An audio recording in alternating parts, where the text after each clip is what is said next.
again from the MSX Fair from Nijmegen. With us, we have yet another blast from the past. Michael Stellman, also known as Michi. Welcome, Michi, to our. Can you come a bit forward because the wide angle of the camera is not what it should be. Thank you, first of all, for coming here to answer a few questions to our Spanish fans and also the people that is going to watch this broadcast. Okay. Tell us. Last year, Manuel told me about some people from abroad were going to be in the Mercure in Nimega, and then I decided to show up. And among those people, there was you. And then, how is it? What did make you come back? Whose fault is?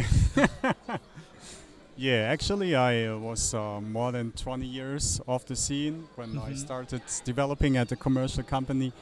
I stopped developing for the MSX, and last year I found a friend again that we lost contact many years ago, and he was collecting a lot of MSX computers, and I got mine out from the attic and gave it to him.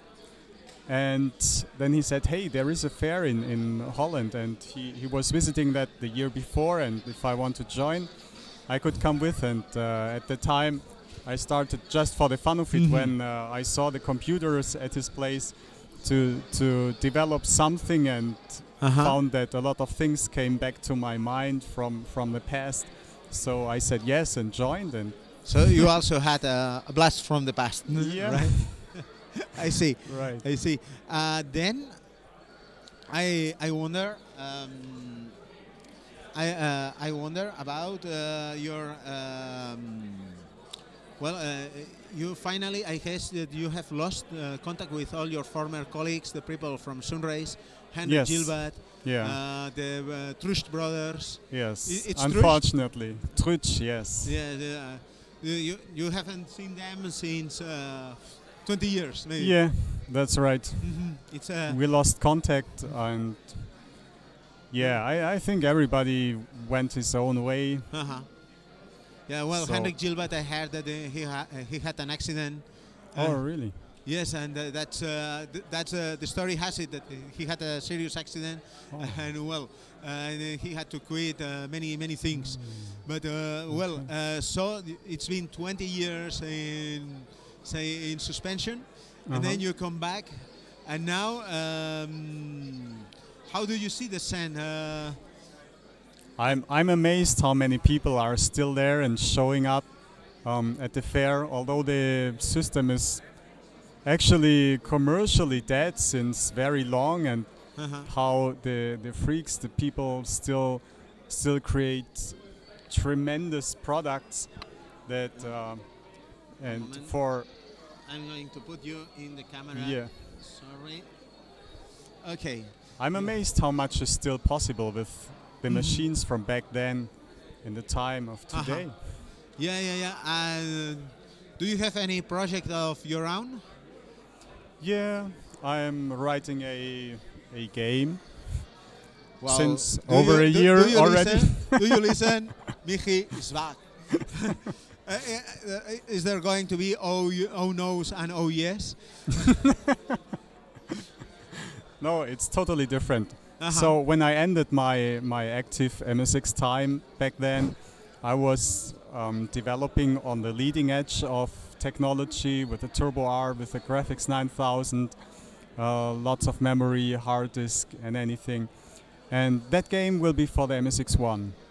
MSX1, PSG, just plain old. Back to the basics. Roots. Yeah. Very basic. Yeah. Maybe 16 kilobytes of RAM. Well, maybe a Mega ROM, I guess. Okay, that would be at least that would be something. I think. The ideas keep coming, so the game is getting bigger and bigger. So I don't think it will fit in 16 kilobytes. In which stage is it at the moment? Well, it's a hobby project.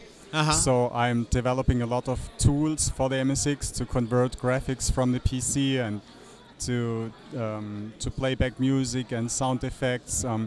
Many things, they already exist, but I'm adapting them to the needs for the game and to what I want to do, and yeah, like relearning things that have been lost in my mind, or understanding things that I never knew, like how the slot structure is working and the memory mapping of a ROM mapper. So mostly you are flexing your muscles. Well, your brain muscles. Well, it's actually for the fun of it. It was fun back in the 80s and 90s, and yeah, I found it still fun today.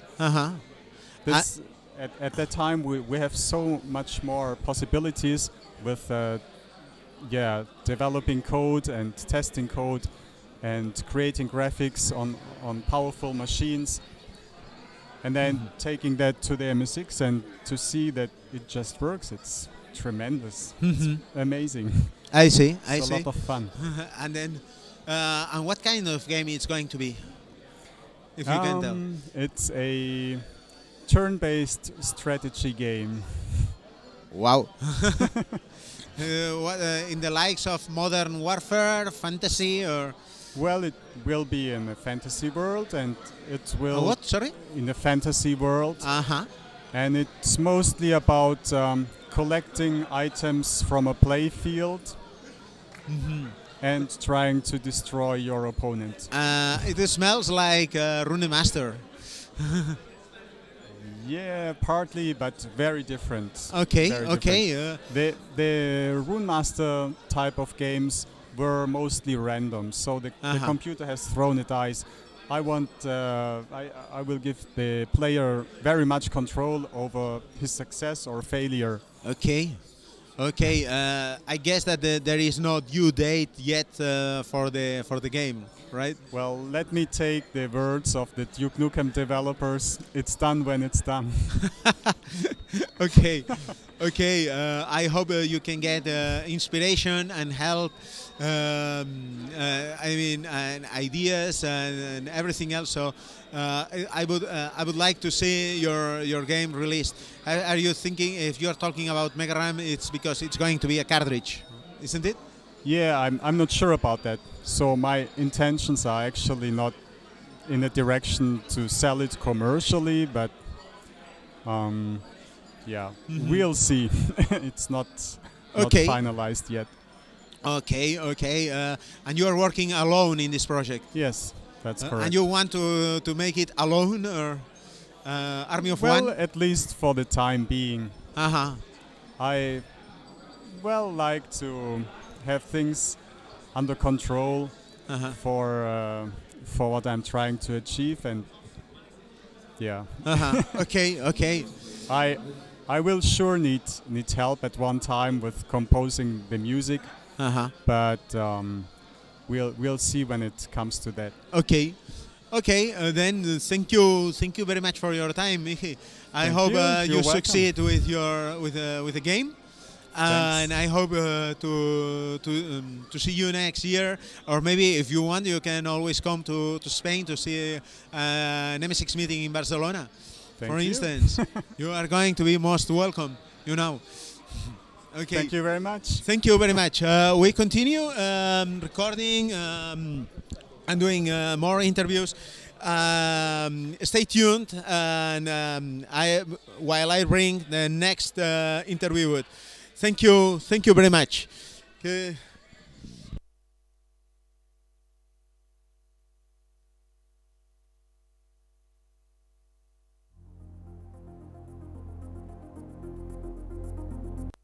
Bye.